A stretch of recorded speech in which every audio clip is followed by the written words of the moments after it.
네, 여러분 반갑습니다. 이제 우리 예언서 6강 시작하도록 하겠습니다. 6강 1교시는 예레미야 11장부터 33장까지의 내용입니다. 자, 우리 한번 교재 보도록 할게요. 예레미야 교재 펴주시고요. 예레미야 11장 그리고 성경책 예레미야 11장 펴주시면 되겠습니다.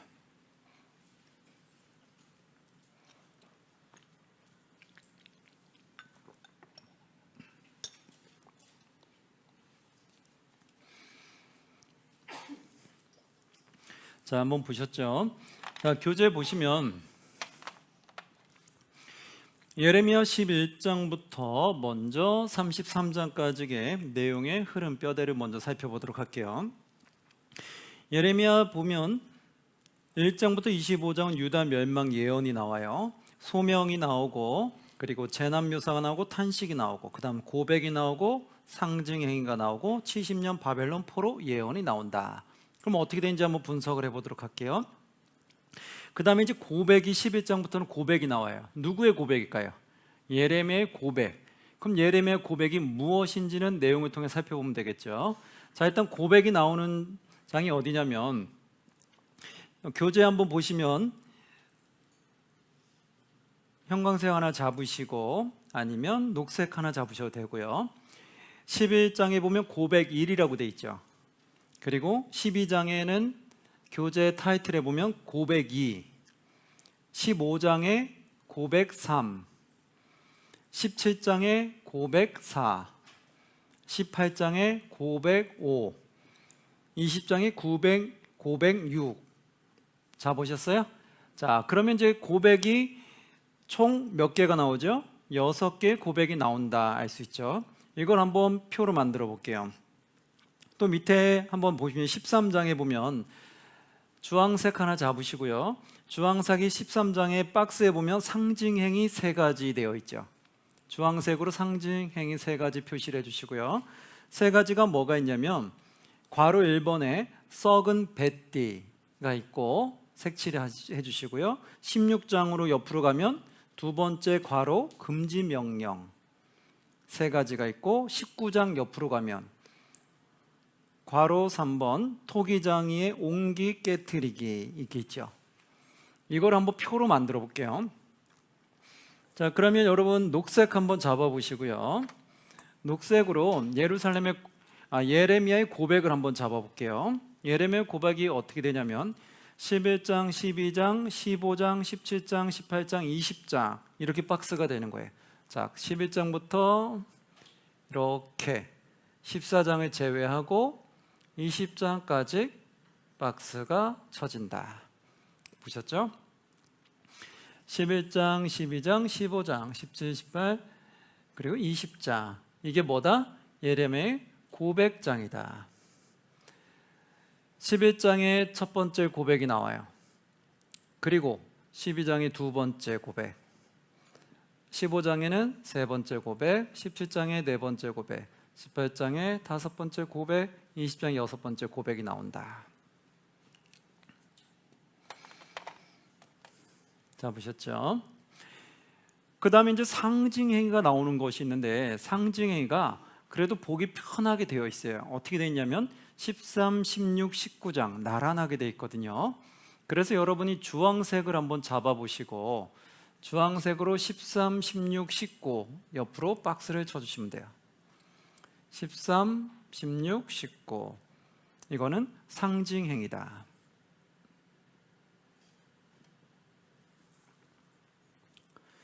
상징이 3가지가 여기는 첫 번째, 두 번째, 세 번째 나온다. 위에는 예레미야의 고백이다.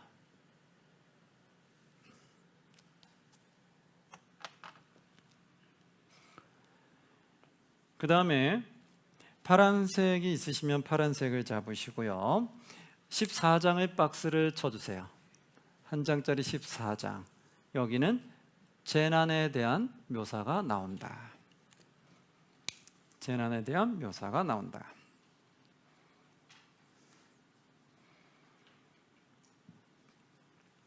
그리고요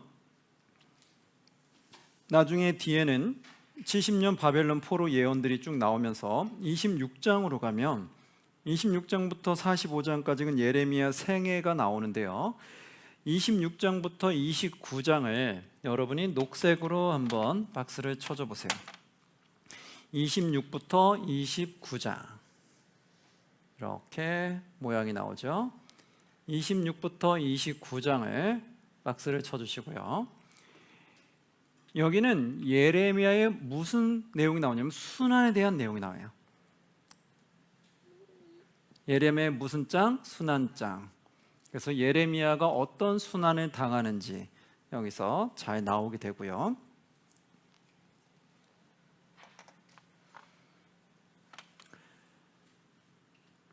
그리고 주황색 있으시면 주황색을 잡으시고 30장부터 33장까지는 구원에 관련된 내용이 나옵니다.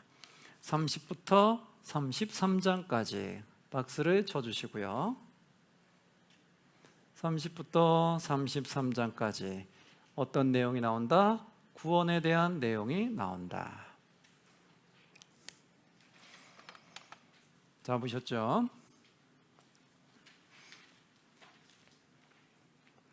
이렇게 나오는 게 이제 우리 1교시 나갈 분량이에요. 11장부터 33장까지 예레미야의 고백에 대한 내용이 있고, 그리고 재난에 대한 묘사가 있고, 상징에 대한 내용들이 있고, 어떤 상징들이 있는지를 한번 보면 되겠죠. 그 다음에 예레미야의 순환에 대한 내용, 또 구원에 대한 내용이 나온다. 이 구원에 대한 메시지는 무엇인가, 무슨 내용이 나오는지 한번 살펴보도록 할게요. 자, 그러면 여기에 대한 내용이 무엇이 있는지 한번 성경책을 통해서 보도록 할게요. 성경책 예레미야 11장을 펴주시면 되겠습니다. 예레미야 11장을 한번 펴주세요. 자, 그러면 예레미야의 고백이 무엇이 있는지를 한번 살펴볼 건데, 어떤 고백이냐면 예레미야가 자신이 어떠한 어려움을 당하고 있는지 그거를 하나님께 고백하는 내용들이에요. 그럼 어떤 걸까 한번 볼게요. 11장에 보시면 7, 8절 말씀 한번 볼게요. 11장 7, 8절 보면 내가 너희 조상들을 애굽 땅에서 인도하여 낸 날부터 오늘까지 간절히 경계하며 끊임없이 경계하기를 너희는 내 목소리를 어떻게 하라? 순종하라 하였으나, 애굽에서 인도할 때부터 지금까지 오늘까지 계속해서 끊임없이 경계했다는 거예요. 뭐냐면 여호와의 목소리를 순종하라고 계속해서 말했다는 거예요. 그랬으나 8절에 그들이 순종하지 어떻게 됐어요? 아니하고, 순종하러 그렇게 이야기해 왔는데 순종하지 아니했다. 그리고 순종하지 아니하며 귀를 기울이지도 어떻게 했다? 아니하고, 각각 그 악한 마음에 완악한 대로 어떻게 했다? 행하였으므로 내가 그들에게 행하라 명령하였어도 그들이 행하지 아니한 이 언약의 모든 규정대로 그들에게 이루게 하였느니라 하라 나오죠. 그렇게 오늘날까지 이르면서 하나님 말씀에 순종하라고 했는데 그들은 순종하지 아니했다. 귀를 기울이지도 아니했다. 하나님의 말씀을 들으려고 귀도 기울이지 아니하고 악한 마음으로 행하였다. 완악하게 행하였기 때문에 결국 하나님의 언약대로 나는 이룰 수밖에 없다. 이렇게 나오는 거예요. 여러분 이거 보면 참 답답해 보이잖아요. 그렇죠? 애굽으로 출애굽할 때부터 계속해서 여호와를 순종하라고 말해줬는데 그들이 순종하지 않았다는 거예요. 그러니 얼마나 하나님 입장에서 봤을 때 얼마나 속이 타고 답답하고 힘들어하겠어요. 그러한 가운데 이러한 하나님의 말씀을 예레미야가 선포하는 거예요. 남유다 백성들에게 선포하는 거죠. 그러니까 어떻게 됐냐? 18절 19절 볼게요. 여호와께서 내게 알게 하셨으므로 내가 그것을 알았나이다. 그때 주께서 그들의 행위를 내게 보이셨다. 그들의 행위를 보여줬는데 뭐냐? 19절 나는 끌려서 도살당하러 가는 순한 어린 양과 같으므로, 도살당하러 가는 순한 어린 양과 같은데 그들이 나를 뭐 하려고? 해하려고 꾀하기를, 예레미야를 해하려고 꾀했다는 거예요. 꾀하기를 우리가 그 나무와 열매를 함께 박멸하자, 그를 살아있는 자의 땅에서 끊어서 그의 이름이 다시 기억되지 못하게 하자 함을 내가 알지 못하였나이다. 이렇게 악한 꾀를 내고 있었던 것을, 계획하고 있었던 것을 예레미야 몰랐다는 거예요. 근데 나중에 알게 된 거예요. 못하였나이다. 20절, 공의로 판단하시며 사람의 마음을 감찰하시는 만군의 여호와여, 나의 원통함을 주께 아뢰었사오니, 원통하며 아뢰어 그들에게 대한 주의 보복을 내가 보리다 하였더라. 그 원통함을 내가 주께 아뢰니까 주님이 보복해달라는 거예요. 내가 하는 것이 아니라 주님이 해달라고 말하는 거죠. 그러면서 21절에서 23절에 보면 여호와께서 아나돗 사람에게 대하여 이와 같이 말씀하시되, 그들이 너의 생명을 빼앗으려고 찾아 이르기를 너는 여호와의 이름으로 예언하지 말라. 두렵건대 우리 손에 뭐 할까? 죽을까 하노라. 참 무서운 말이죠. 남유다 백성들이 지금은 예레미야가 선포할 때는 북이스라엘은 멸망되고 남유다가 남아있을 때예요. 남유다만큼은 하나님이 구원해 주려고 계속해서 선포하는데 그들이 뭐라고 말하냐면 너는 여호와의 이름으로 예언하지 말라라는 거예요. 왜 예언하지 말라냐? 두렵건대 우리 손에 너가 죽을까 하노라 하도다. 너가 자꾸 이런 예언하면 우리 손에 너가 죽을 수 있다. 예언하지 말라는 거예요. 이게 얼마나 유다 백성들이 악해졌으면 이렇게 됐을까요?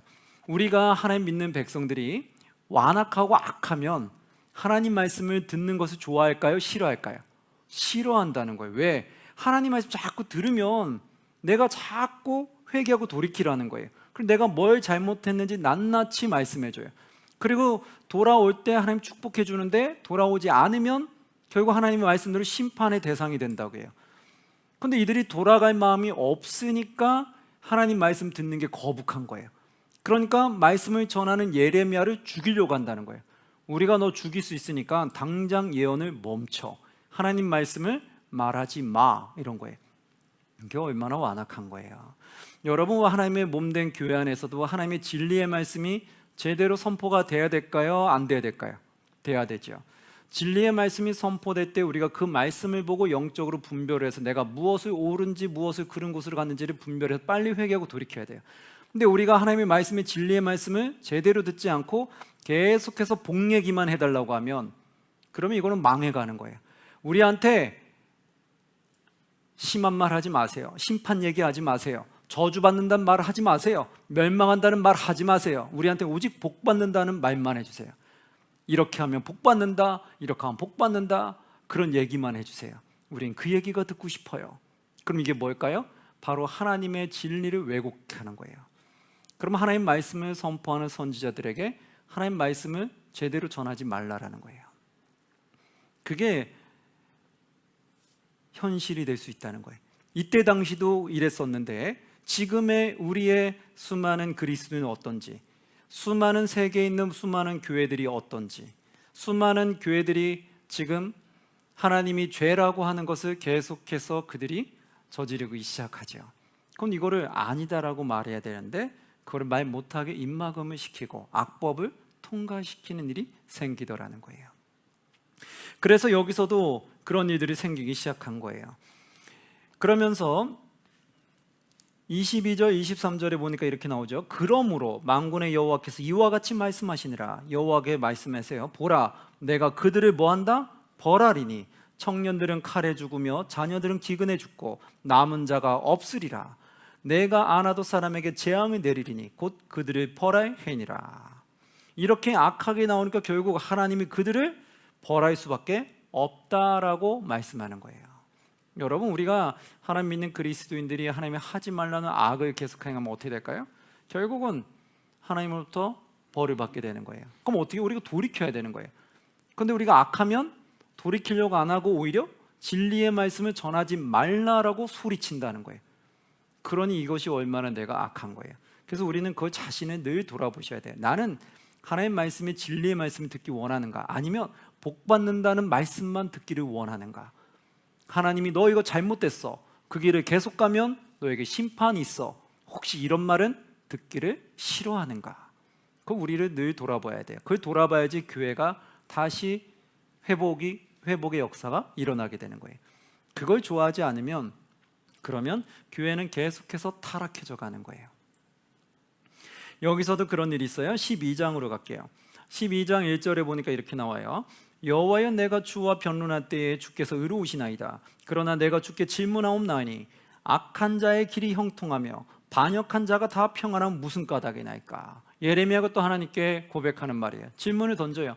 주님, 지금 보니까 제가 하나 묻고 싶은 게 있는데 악한 자의 길이 형통한 이유는 지금 뭐냐? 이렇게 악을 행하는 자가 어떻게 형통할 수 있냐? 반역한 자가 다 평안한데 이게 무슨 까닭이냐? 우리도 이 땅에 보면은 악으로 가는 자가 지금 잘 사는 사람 있잖아요. 세상에서 하나님 안 믿는 자들, 악한 자, 수많은 사람들에게 피해를 주면서 자신의 이익을 위해서 사는 자. 근데 그들이 지금 잘 살고 있는 게 있거든요. 이게 반문을 던지는 거예요. 아니, 그런 악한 자가 지금 형통한 이유가 뭡니까? 이해가 안 된다는 거예요. 그러자 여호와께서 대답합니다. 14절 뭐라고 대답합니까? 함께 봉독할게요. 내가 내 백성 이스라엘에게 기업으로 준 소유에 손을 대는 나의 모든 악한 이웃에 대하여 여호와께서 이와 같이 말씀하시니라. 보라, 내가 그들을 그 땅에서 뽑아 버리겠고 유다 집을 그들 가운데서 뽑아내리라. 아멘. 그렇죠? 악한 자들에게 말하는데 결국 그들은 다 그 땅에 뽑아 버릴 거다. 그들의 끝은 멸망으로 끝날 거야 라고 얘기해요. 그러니까 그 악한 자들을 그냥 내버려 두는 게 아니라는 거예요. 뭔가 하나님의 또 다른 계획이 있겠죠. 그러나 그들의 끝은 결국 멸망으로 다 뽑히게 될 거다라고 말씀하셨어요. 13장으로 넘어갈게요. 13장에는 13장, 16장, 19장은 무슨 내용이 나온다고요? 상징에 대한 내용이 나와요. 그 어떤 상징이 나오는지 한번 첫 번째 내용을 볼게요. 13장의 첫 번째 1절 보면 여호와께서 이와 같이 내게 이르시되 너는 가서 뱃띠를 사서 너희 허리에 띠고 물에 적시지 말라 하시기를. 뱃띠를 사라고 해요. 4절로 가니까 너는 사서 내 허리에 띈 띠를 가지고 일어나 유브라데로 가래요. 거기서 바위 틈에 감추래요. 6절에 보니까 여러 날 후에 여호와께서 내게 이르시되 일어나 유브라데로 가서 내가 너에게 명령하여 거기 감추게 한 띠를 가져오래. 다시 바위 틈에 감췄던 것을 다시 가져오게 해요. 7절에 보니까 가져오니까 어떻게 됐어요? 띠가 썩어서 쓸 수 없게 되었더라. 이 띠가 썩어버렸던 거야. 그러고 나니까 9절에 이 상징에 대한 뜻을 말해주는데 9절 함께 봉독할게요. 여호와께서 이와 같이 말씀하시니라. 내가 유다의 교만과 예루살렘의 큰 교만을 이같이 썩게 하리라. 아멘. 바로 이 뜻이었던 거예요. 뱃띠를 바위 틈에 감추라고 했다가 다시 며칠 후에 여러 날이 지난 이후에 가져왔을 때 썩어 있는 거 보면서 유다의 교만과 예루살렘의 큰 교만을 이와 같이 썩게 만들 거다. 그 상징행위였어요. 14장으로 갈게요. 14장은 재난에 대한 묘사라고 했죠. 14장 1, 2절 보니까 무슨 재난이에요? 가뭄에 대하여 예레미야에게 임한 여호와의 말씀입니다. 아, 가뭄에 대한 재난을 말씀해 주는구나 알 수 있죠. 2절에 보니까 유다가 슬퍼하며 성문의 무리가 피곤하여 땅에서 애통하니 예루살렘의 부르짖음이 위로 오르도다. 가뭄에 대한 심판으로 인해서 유다 백성들이 슬퍼하며 애통하는 내용이 나와요. 어떤 내용인지는 한번 쭉 읽어보시면 될 것 같아요. 15장으로 넘어갈게요.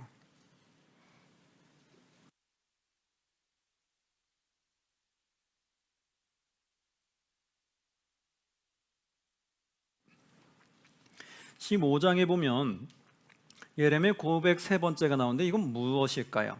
10절 11절을 볼게요. 10절 15, 11절에 보면 이렇게 나오죠. 내게 재앙이로다. 나의 어머니여, 어머니께서 나를 온 세계에 다투는 자와 싸우는 자를 만날 자로 낳으셨도다. 내가 꾸어주지도 아니하고 사람이 내게 꾸이지도 아니하였건만은 다 나를 뭐하는도다? 저주하는도다. 지금 예레미야를 저주한다는 거예요. 왜? 하나님의 진리를 선포하기 때문에 악한 자들이 자신이 변하기 싫으니까 예레미야를 오히려 반대로 저주를 해버리더라는 거예요. 그러니까 예레미야가 자기는 하나님의 진리의 말씀을 전한 건데, 선한 말씀을 전한 건데 오히려 자기가 지금 저주를 받고 있는 거예요. 이걸 하나님께 토로하는 거예요. 11절 보니까 이렇게 나오잖아요. 여호와께서 이르시되 내가 진실로 너를 강하게 할 것이요 너에게 복을 받게 할 것이며 내가 진실로 너의 원수로 재앙과 환난의 때에 너에게 간구하게 하리라 하면서 하나님이 예레미야를 위로하는 말씀이 나와요. 한번 쭉 내용 보시고요. 16장으로 갈게요. 16장에는 상징행위 두 번째가 나온다고 했어요. 어떤 내용일까요? 금지 명령 세 가지가 있는데 16장 2절에 보니까 이렇게 나와요. 너는 이 땅에서 아내를 맞이하지 말며 자녀를 두지 말지니라. 그래서 예레미야는 이 땅에 사는 동안 아내를 맞이하지 못했고 자녀를 두지 못했어요. 그래서 예레미야가 이 예언을 인해서 결국은 아내를 두지 못했다. 그 이유가 무엇인지는 내용을 읽어보시면 되겠고요. 5절로 가니까 5절엔 두 번째 뭐가 있냐면 여호와께서 이와 같이 말씀하시되 초상집에 들어가지 말라. 들어가지 말라고 해요. 왜 들어가지 말라는지는 한번 읽어보시면 되겠고요. 8절로 갈게요. 8절의 세 번째는 뭐를 하지 말라냐면 너는 잔치집에 들어가서 그들과 함께 앉아서 먹거나 마시지 말라. 왜 그렇게 하셨을까요? 그건 읽어보면 다 나옵니다. 17장으로 넘어갈게요. 17장에 고백 네 번째가 있어요. 예레미야가 뭘 하나님께 고백할까요? 한번 보시면 고백하기 전에 9절 10절에 우리가 많이 아는 구절이 나올 거예요. 17장 9절 10절 만물보다 거짓되고 심히 부패한 것은 무엇이다? 마음이다. 누가 능히 이를 알리오. 마음이 부패한 걸 누가 어떻게 겉으로 보고 알겠냐는 거예요. 그러나 10절 보니까 나 여호와는 무엇을 살핀다? 심장을 살피며. 와, 정말 명확한 거죠. 사람들은 모를 수 있어요. 내 마음에 완악함을 갖고 있어도. 그러나 하나님은 다 보고 계시다는 거예요. 그리고 심장을 살피며 폐부를 시험하시고 각각 그의 행위와 그의 행시대로 보응하나니. 결국 그의 행시대로 보응한다는 거예요. 우리가 악한 마음을 가지면 악으로 보응하고 우리가 선한 마음을 가지면 선으로 보응하신다는 거예요. 그래서 우리는 마음으로 죄를 지으면 안 된다는 거예요. 마음으로 악을 지으면 안 된다는 거예요. 겉모습이 아무리 내가 선한 것처럼 웃으면서 다닐지라도 내 마음에 사악한 생각을 하고 다닌다면 그러면 하나님은 그 마음에 그것을 보시고 그대로 보응하신다는 거예요. 그래서 여러분 마음이 순수해야 된다. 하나님 앞에 순수하게 해서 끊임없이 노력해야 되겠죠. 18절 보니까 이제 예레미야가 이렇게 고백을 해요. 나를 박해하는 자로 치욕을 당하게 하시고, 지금 예레미야가 많이 박해를 당하고 있는 것 같아요. 나를 박해하는 자로 치욕을 당하게 하시고 나로 치욕을 당하게 마옵소서. 그들은 놀라게 하시고 나는 놀라게 하지 마시옵소서. 재앙의 날을 그들에게 임하게 하시며 대나되는 멸망으로 그들을 멸하소서. 예레미야도 이렇게 토로를 해요. 얼마나 힘들었으면 예레미야가 이렇게 하겠어요. 저를 이렇게 박해하는 자들을 주님이 몇 배로 더 심판 좀 해주세요라고 하는 거예요. 그러면서 18장으로 넘어가면 18장에는 어떤 말을 하냐면요, 18절 말씀 이렇게 나와요. 그들이 말하기를, 하나님께 토로하는데 그들이 말하기를 오라 우리가 꾀를 내어. 하나님의 말씀을 듣기 싫어하는 사람들이겠죠. 그들이 말하기를 오라 우리가 꾀를 내어 누구를 치자? 예레미야를 치자. 지금 이런다는 거예요. 지금 상황들이 예레미야를 치자. 제사장에게 율법이, 지혜론자에게 책략이, 선지자에게서 말씀이 끊어지지 아니할 것이니 오라 우리가 혀로 그를 치고 그의 어떤 말에도 주의하지 말자 하나이다. 이렇게 나온 거예요. 예레미야를 제거해도 또 다른 제사장과 또 다른 선지자들이 말을 전해줄 거니까 일단 예레미야는 말 못하게 막자는 거예요. 그러면 또 다른 사람이 전하는 사람은 그러면 살아남기 위해서는 어떤 말을 전하겠어요? 진리의 말씀을 전하겠어요? 아니면 왜곡된 말을 전하겠어요? 왜곡된 말을 전하겠죠. 그러니까 결국 뭐예요? 자기 입맛에 맞게끔 그렇게 말씀을 듣겠다는 거예요. 자신들의 악을 건드리는 말씀은 듣기 싫은 거고, 자기들한테 좋은 말만 해주는 그러한 제사장 선지자들이 있으니까 그들 말만 듣겠다는 거예요. 그러니 결국 그들에게 좋은 말만 들으면 끝은 뭘로 가는 거예요? 멸망으로 가는 거잖아요. 그걸 모르는 거예요. 그래서 우리가 자꾸 좋은 말만 들으려고 하는 건 좋은 게 아닌 거예요. 그럼 멸망의 길로 빠져드는 거예요. 우린 뭘 들어야 돼? 진리의 말씀. 무엇이 복의 길이고 무엇이 저주의 길인지를 명확하게 깨달아서 내가 지금 어느 길로 가는지를 영적으로 분별해서 빨리 내가 죄악의 길로 갔으면 빨리 회개하고 하나님의 의로운 길로 가야 되는 거고, 의로운 길로 가고 있으면 마음을 더 잡아서 계속 갈 수 있도록 계속해서 마음을 붙잡아야 되는 거예요. 그런 식으로 해서 옳은 길로 하나님 부르신 그날까지 계속해서 가셔야 되는 거예요. 이것이 바로 진리를 붙잡고 가는 주님의 백성들의 모습이다. 근데 이들은 지금 그 싫어하는 거예요. 예레미야 이름은 막아라. 그리고 좋은 말하는 자들이 있으니까 그들의 얘기는 우리가 들으면 되지 않느냐. 지금 이런 말을 하고 있는 거예요. 그래서 19절 20절에 이렇게 말해요. 여호와여 나를 돌아보사 나와 더불어 다투는 그들의 목소리를 들어보옵소서. 어찌 악으로 선을 갚으리이까 마는 그들이 나의 생명을 해하려고, 그렇죠, 생명을 해하려고 하죠. 생명을 해하려고 구덩이를 팠나이다. 내가 주의 분노를 그들에게서 돌이키려 하고 주의 앞에서 서서 그들을 위하여 유익한 말을 한 것을 기억하옵소서. 나는 그들을 살리기 위해서 유익한 말을 전했는데 왜 이들은 나를 죽이려고 하냐는 거예요. 주님 아시지 않습니까? 그러니 이 상황을 헤아려 주옵소서라고 고백하는 거예요. 19장으로 갈게요. 19장에는 상징행위 세 번째가 나온다고 했어요. 뭘까요? 1절 한번 볼게요. 여호와께서 이와 같이 말씀하시되 가서 토기장의 옹기를 사라, 이렇게 나오죠. 그리고 백성의 어른들과 제사장의 어른들 몇 사람과 함께 어디로 이동하라는 거예요? 흰놈의 아들의 골짜기로 가서 뭐 하느냐? 10절로 갈게요. 10절 11절에 보면 너는 함께 가는 자의 목전에서 그 옹기를 뭐하라? 깨트리라. 옹기를 깨트리래요. 그 이유가 뭘까요? 11절에 보니까 그들에게 이르기를 만군의 여호와께서 이와 같이 말씀하시되 사람이 토기장의 그릇을 한 번 깨트리면 다시 완전하게 할 수 없나니 이와 같이 내가 이 백성과 이 성읍을 무너뜨리리니 도벳에 매장할 자리가 없을 만큼 매장하리라. 이렇게 나온 거죠. 옹기 깨진 거 다시 못 붙이지 않느냐. 이와 같이 내가 완전히 깨트리겠다. 바로 이 말씀을 하는 거예요. 그러니까 하나님이 다시 만들거나 붙이지 않는 이상은 사람이 할 수 없다는 거예요. 하나님이 깨트린 것을 사람이 붙일 수 없다는 거예요. 그래서 하나님이 그들을 흩으실 거다. 20장으로 갈게요. 고백 마지막 6번째 고백이에요. 어떤 고백일까요? 한번 1, 2, 3절에 보면 임멜의 아들 제사장 바술이라는 사람이 있어요. 제사장 바술은 여호와의 성전의 총감독이었대요. 그런데 그가 예레미야의 이 예언함을 들었어요. 그리고 2절에 보니까 바술이 이 말을 듣고 회개하고 깨달아야 되는데 깨닫지 않고 어떻게 나오냐? 이에 바술이 선지자 예레미야를 때리고, 예레미야를 뭐 했다고요? 때렸다. 아니 왜 진리의 말씀을 전하는데 진리의 말씀 전에 예레미야를 왜 때려요? 이 말은 뭐예요? 벌써 바술도 타락했구나 알 수 있죠. 벌써 악한 자구나, 하나님 말씀을 듣지 않으려고 하는 자구나 알 수 있죠. 그 바술이 예레미야를 때렸어요. 그리고 여호와의 성전에 있는 베냐민의 문 위층에 목에 씌우는 나무 고량으로 채워두었어요. 3절 다음날 바술이 예레미야를 목에 씌우는 나무 고랑에서 풀어주매 예레미야 그에게 이르되 여호와께서 너의 이름을 바술이라 아니하시고 마골 미사빕이라 하시니라. 이렇게 이름을 칭해버렸어요. 마골 미사빕이란 뜻은 무슨 말일까요? 사방으로 두려운 자다, 이런 뜻이야.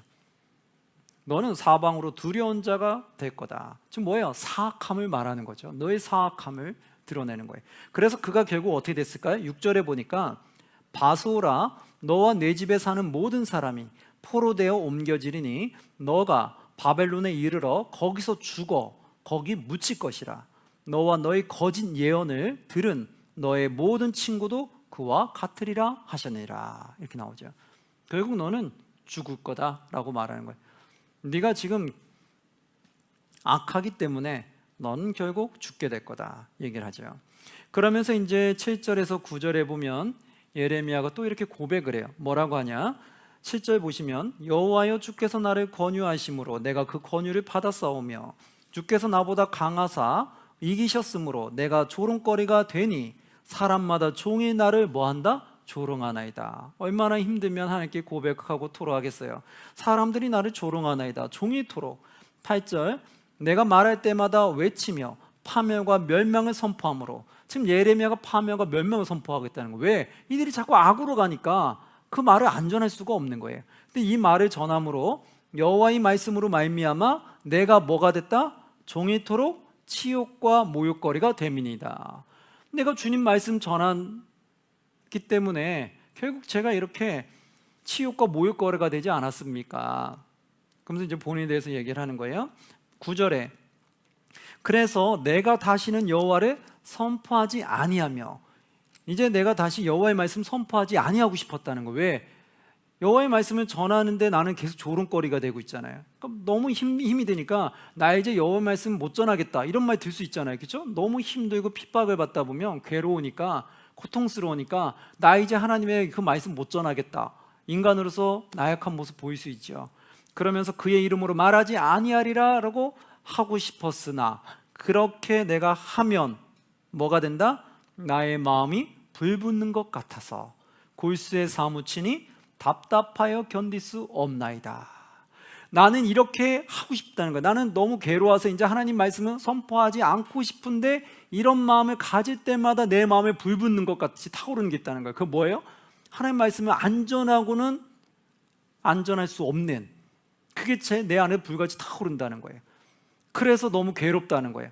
안전하고 싶으나 안전하고자 하니까 안전할 수 없는 그 불같이 타오르는 게 있고, 그러다 보니까 자기는 너무나 힘이 듭니다 라고 말하는 거예요. 참 예레미야의 솔직한 마음이죠. 우리도 하나님 진리의 말씀 전하는데 그 듣기 싫다고 우리를 계속 핍박하거나 우리를 계속 힘들게 하는 사람이 있다고 해보세요. 그럼 여러분 그 진리의 말씀 전하는 게 쉽겠어요? 쉽지 않겠죠. 저 사람이 악의를 가지고 나를 계속 괴롭히는데, 근데 그것을 내가 계속 전하기가 얼마나 어렵겠어. 아예 떨어지면 모를까. 근데 같이 있는 데서 전하는 거예요. 유다 백성들이랑 예레미야랑 떨어질 수가 없잖아요. 같이 있는 곳에서 전하는데 같이 있는 사람이 괴롭히니까 얼마나 힘들어요. 우리가 하나님 말씀이 교회에 선포되는데 교회에서 그 말씀 듣기 싫다고 말씀을 선포하는 자를 계속 괴롭혀봐요. 같은 교회에 있는 성도 안에서 그렇게 악한 마음을 갖고 계속 악의적인 행동을 한다고 해보세요. 그러면 여러분 하나님의 진리의 말씀 전하는 게 얼마나 힘들겠어요. 말씀을 전해야 되는데 전할 때마다 계속 악한 행동을 하는 거야. 그럼 얼마나 괴롭겠어요. 그게 바로 예레미야의 심정이었다는 거예요. 그래서 이런 일이 없어야 되겠죠. 21장으로 갈게요. 21장 가니까 이제 시드기야 왕에게 전하는 말이 있어요. 시드기야 왕은요, 남유다의 마지막 왕이었어요. 그러니까 마지막 왕이니까 시드기야 때 이제 멸망이 되는 거예요. 그러면 이때 어떤 말을 전할까요? 21장 1, 2절에 보시면 여호와께서 예레미야에게 말씀하시는데, 시드기야 왕 말기야의 아들 바술과 제사장 마세야의 아들 스바냐를 예레미야에게 보내니라. 그때 시드기야 왕이 예레미야에게 그들의 종들을 보냈어요. 2절에 보니까 바벨론의 느부갓네살 왕이 우리를 치니 청컨대 너는 우리를 위하여 여호와께 간구하라. 여호와께서 혹시 그의 모든 기적으로 우리를 도와 행하시면 그가 우리를 떠나리라 하네. 그렇죠? 이 말은 무슨 말일까요? 지금 바벨론이 남들을 치는 거예요. 근데 마지막 왕인 시드기야 왕이 이걸 보면 너무 힘이 되니까 예레미야한테 부탁을 하는 거예요. 예레미야, 네가 좀 하나님께 우리를 구해달라고 기도 좀 해라. 그럼 혹시 아니? 하나님이 기적을 베풀어서 우리를 구원해 줄지? 아니? 라는 거예요. 근데 여러분 한번 보세요. 시드기야가 이 악을 회개하고 돌이키면서 이 말을 하면은 말이 맞는 건데, 시드기야가 악을 회개하지 않으면서 악한 행위를 계속하면서 내가 이거 힘드니까 나를 구원해 달라고 예레미야한테 부탁을 하면 하나님이 해줄 수 있을까요? 못하는 거죠. 그럼 예레미야한테는 이게 얼마나 괴로운 거예요. 누군 구원해 주고 싶지 않나? 그럼 악으로부터 돌이켜야 되는데 돌이키지는 않고 구원만 해달라고 예레미야를 볶는 거예요. 그럼 예레미야가 얼마나 심정이 힘들겠어요. 그런데 9절에 보니까 결국 이렇게 답변이 나와요. 9절 보면 이 성읍에 사는 자는 칼과 기근과 전염병에 뭐한다?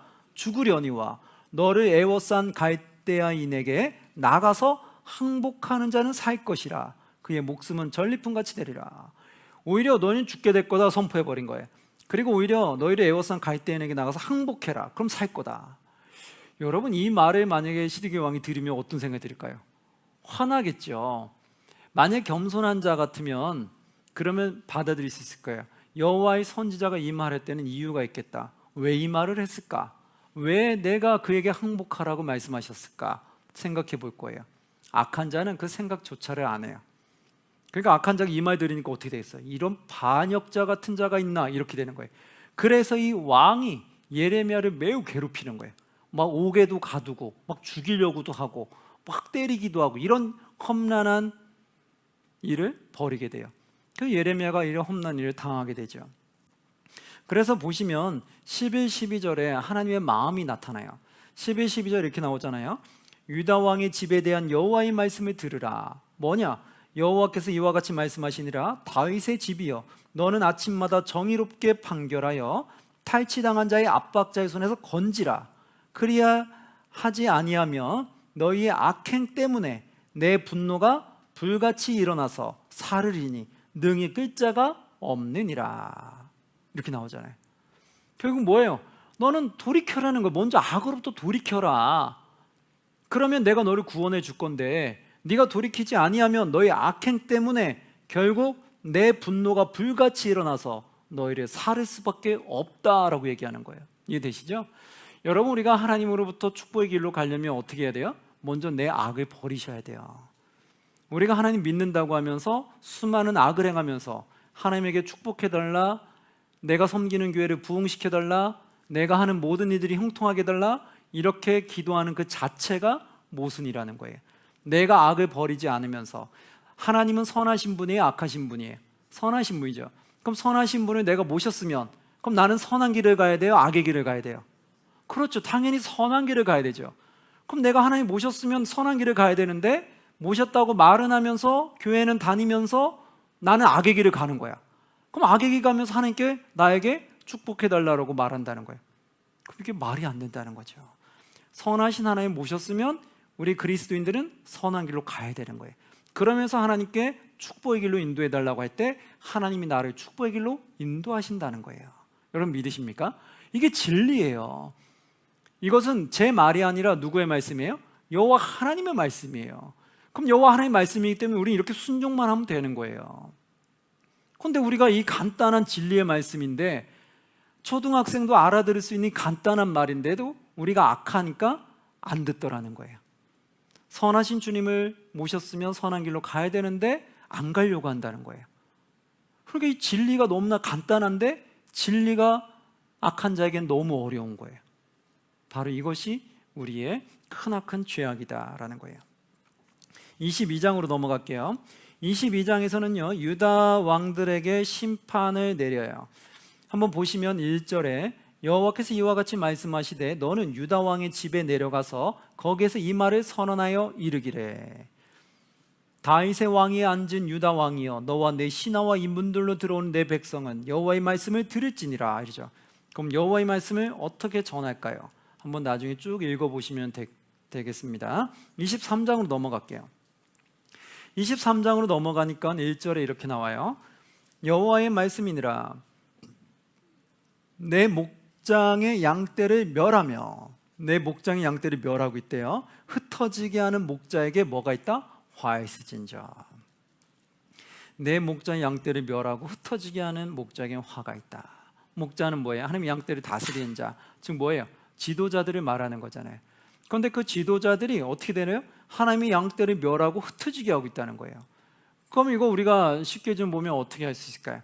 지도자라면은 이때 당시에 지도자들, 그러면 지금 교회 안에서도 지도자들, 즉 목회자들과 또 교회 안에서 맡은 또 구역장들, 또 선교회 회장들, 각 교회의 부장들, 그런 분들 되겠죠. 각 교회 학교의 부장들도 교회 학교 아이들 양떼를 보살피잖아요.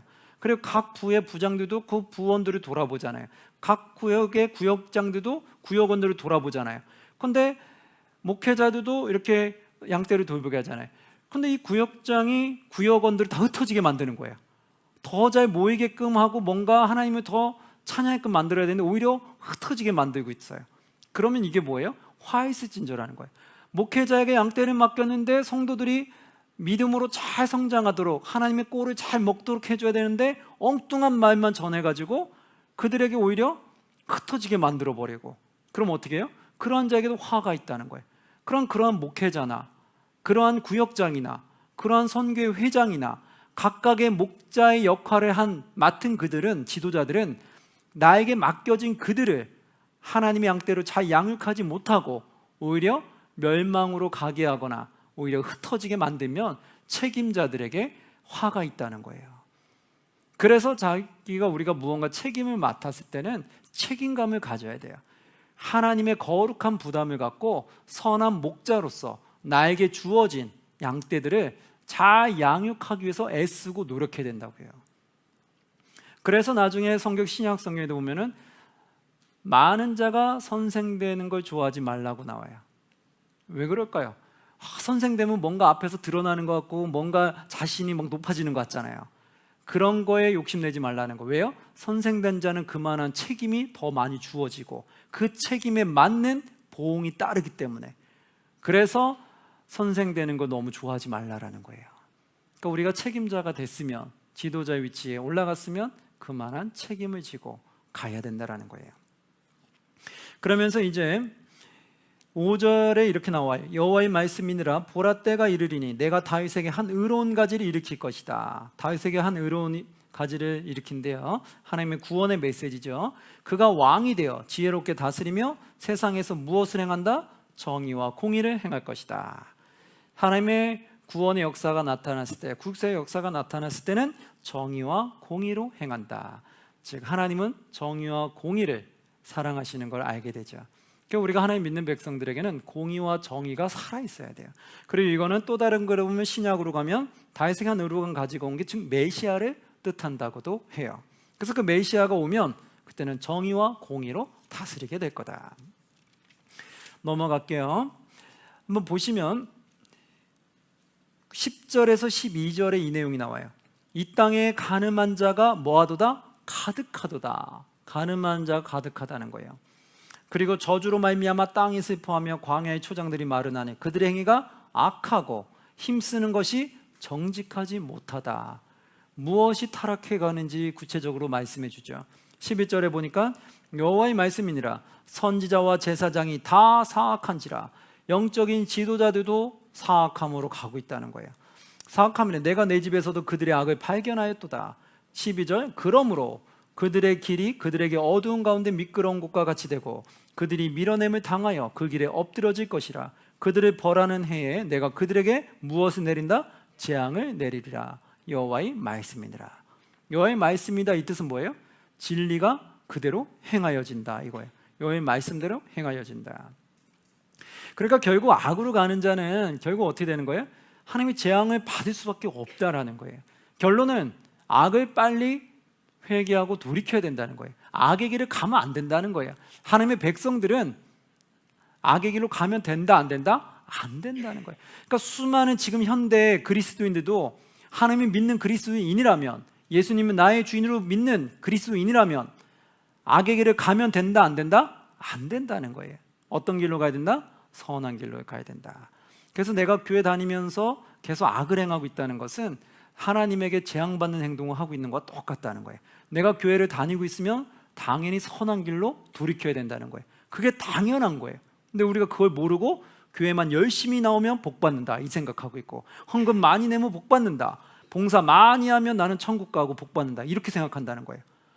내가 악의 길을 벗어던지고 선한 길로 갈 때 하나님의 축복이 임하는 건데, 나는 악의 길은 버리지 않고 악을 행하면서도 교회 열심히 나오고 봉사 열심히 하고 헌금 많이 내면 나는 하나님께 축복받고 천국 간다 이렇게 착각하는 분들이 많다라는 거예요. 그래서 그리스도인들 중에 계속해서 악을 행하는 자들이 있을 수 있다는 거예요. 그걸 오늘 이 말씀을 듣고 우리는 빨리 회개하고 돌이켜야 되는 거예요. 한번 계속해 보면은요, 24장 한번 말씀 볼게요. 24장에는 무화과 두 광주리 환상이 나와요. 1, 2절에 보면 바벨론의 느부갓네살 왕이 유다 왕 여호야김의 아들 여고야와 유다 고관들과 목공들과 철공들을 예루살렘에서 바벨론으로 옮긴 후에 여호와께서 여호와의 성전 앞에 놓인 무화과 두 광주리를 내게 보이셨는데, 2절에 한 광주리에는 처음 익은 듯한 극함 좋은 무화과가 있고 한 광주리에는 나빠서 먹을 수 없는 극히 나쁜 무화과가 있는 거예요. 두 광주리 환상이 있는데 한 광주리는 극히 좋은 무화과가 있고 한 광주리는 나쁜 무화과가 있다는 거예요. 그 뜻은 뭐냐면 좋은 무화과는 갈대아의 땅의 포로로 잡혀간 유다인데 이들을 말하는 거고, 나쁜 무화과는 애굽 땅으로 간 유다 포로를 말해요. 그러니까 하나님은 바벨론으로 잡혀가기를 바랬어요. 왜냐하면 너희가 악을 행했기 때문에 내 뜻으로는 이제 너희를 멸망시킬 수밖에 없기 때문에 잠시 너희를 바벨론으로 멸망시켰다가 바벨론 70년 후에 다시 회복시킬 거야 라고 예언을 했어요. 근데 그들이 그 말을 안 듣고 바벨론으로 포로로 가지 아니하고 애굽으로, 자기의 생각대로 또 애굽으로 가는 사람들이 있다라는 거예요. 그럼 결국 하나님 뜻에 순종하지 않은 거잖아요.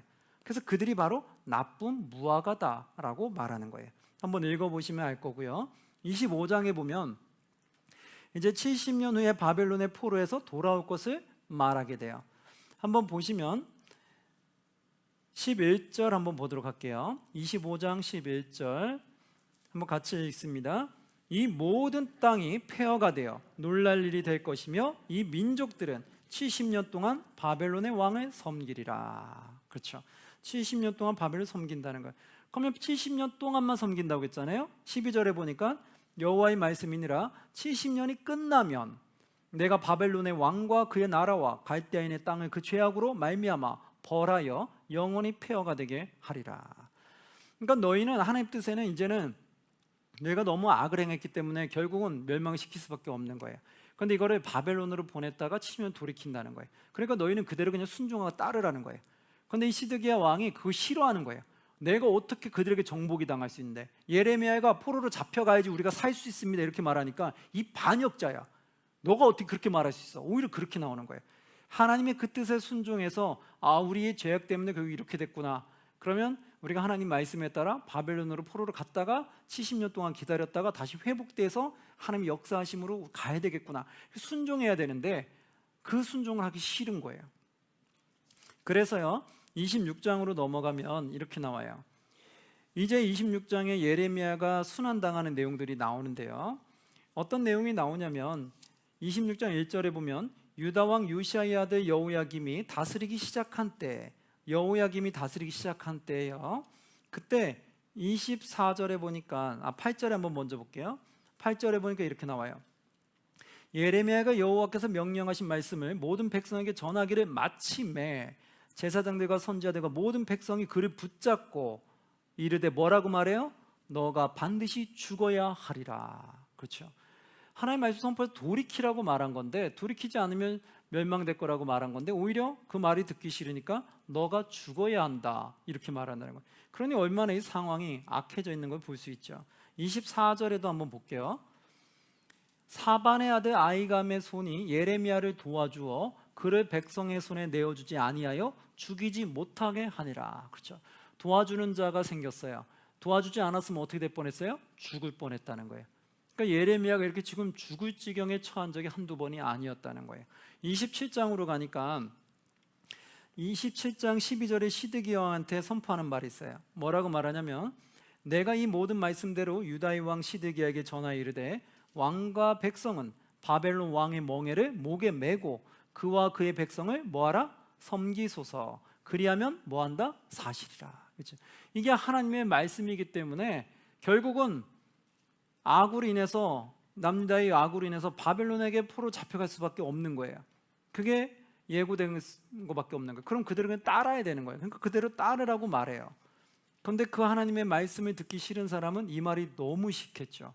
어떻게 그들에게 포로로 잡혀가라고, 순수히 그렇게 순복하라고 어떻게 말할 수 있어? 이렇게 나오는 거예요. 28장 보니까 10절 12절에 이렇게 나와요. 선지자 하나냐가 선지자 예레미야의 목에서 멍에를 빼앗아 꺾어버렸어요. 또 다른 선지자 하나냐가 등장했어요. 근데 보니까 예레미야 목에서 멍에를 빼앗아 꺾고 뭐라고 하냐면 11절 모든 백성 앞에서 하나냐가 말해 이르되 여호와께서 이와 같이 말씀하시되 내가 2년 안에 모든 민족의 목에서 바벨론의 왕 느부갓네살의 멍에를 이와 같이 꺾어버리려 하셨느니라 하매 선지자 예레미야가 자기의 길을 가니라. 이 선지자 하나냐는 뭐라고 했냐면 예레미야는 70년 후에 돌이킬 거라고 했는데 이 거짓 선지자 하나냐는 몇 년 만에 돌아온다고 해요? 2년 만에 돌아온다고 거짓말을 해버린 거예요. 그러니까 더 이상 예레미야가 상대하기 싫으니까 그냥 떠나버렸어요. 그리고 나서 이 거짓말한 선지자는 어떻게 됐을까요? 한번 17절에 볼게요. 선지자 하나냐가 그 해 7째 달에 뭐 했어요? 죽었더라. 하나님의 말씀을 왜곡되게 거짓말로 전하니까 거짓말 전한 선지자는 결국 죽음을 당하게 되더라는 거예요. 그래서 우리는 하나님의 말씀을 거짓되게 전하면 될까요? 안 될까요? 안 된다는 거예요. 하나님의 말씀이 있는 그대로 전하셔야지 하나님의 말씀이 왜곡돼서 거짓말로 전했다가 또 내 말로 전했다가는 오히려 그 모든 화가 나에게 돌아올 수 있다는 거예요. 29장 한번 볼게요. 29장에는 포로 편지들인데요. 이 포로 편지가 뭐냐면 1절에 보면 선지자 예레미야가 예루살렘에서 이 같은 편지를 느부갓네살이 예루살렘에서 바벨론으로 끌고 간 포로 중에 남아있는 장로들과 제사장들과 선지자들과 모든 백성에게 보냈다. 지금 바벨론으로 포로로 잡혀간 사람들에게 편지를 띄우는 거예요. 뭐라고 띄우냐? 5절에 보니까 너희는 집을 짓고 거기에 살며 텃밭을 만들고 그 열매를 먹으라. 이렇게 너희는 거기 집을 지으라는 거. 왜 그럴까요? 네, 그들은 금방 돌아올 줄 알면은 집도 안 짓고 기다리겠죠. 근데 그들이 집을 지라는 거는 70년 동안 살게 될 거니까 그걸 믿고 집을 짓고 거기서 있다는 자리를 마련하라고 말해주는 거예요. 그러면서 10절에 이렇게 말하잖아요. 여호와께서 이와 같이 말씀하시니라 바벨론에서 70년이 차면 내가 너희를 돌보고 나의 선한 말을 너에게 성취하여 너희를 이곳으로 뭐하게 한다? 돌아오게 하리라. 아멘. 이게 하나님의 말씀인 거예요. 이렇게 할 테니까 그렇게 믿고 그렇게 하라라고 말했던 거죠. 자, 이제 오늘은 시간상 여기까지 하겠습니다. 29장 순환받은 장까지 하고요. 그 다음에 이제 2교시에는 30장부터 나가도록 하겠습니다. 자, 그러면 여러분 수고했습니다. 네.